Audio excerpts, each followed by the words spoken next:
கை கொடுத்த கடவுள் தேசம். தொடர்ந்து முன்னிலையில் ராகுல் காந்தி. வயநாடு தொகுதி யாருக்கு?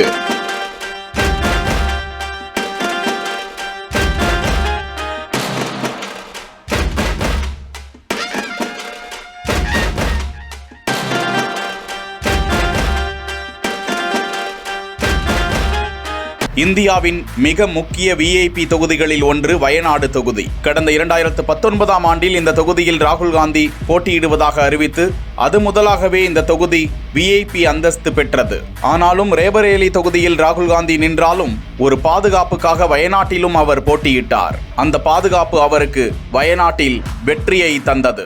கம்யூனிஸ்ட் கட்சியும் பாஜகவும் பலமான வேட்பாளர்களை நிறுத்தியும் அவர் 7,06,367 வாக்குகளை பெற்று வெற்றி பெற்றிருந்தார். இந்த நிலையில் 2024 மக்களவை தேர்தலிலும் வயநாடு தொகுதியில் மக்களை நம்பி ராகுல் காந்தி களம் இறங்கிய நிலையில் இந்திய கம்யூனிஸ்ட் கட்சியின் அன்னி ராஜாவும் பாஜகவின் சுரேந்திரனும் வேட்பாளர்களாக கடும் போட்டியாளர்களாக களம் கண்டிருக்கும் நிலையில் தற்போதைய நிலவரத்திற்கு ராகுல் காந்தி 98,628 வாக்குகள் வித்தியாசத்தில் முன்னிலையில் இருப்பதாக தகவல்கள் வெளியாகியுள்ளது குறிப்பிடத்தக்கது.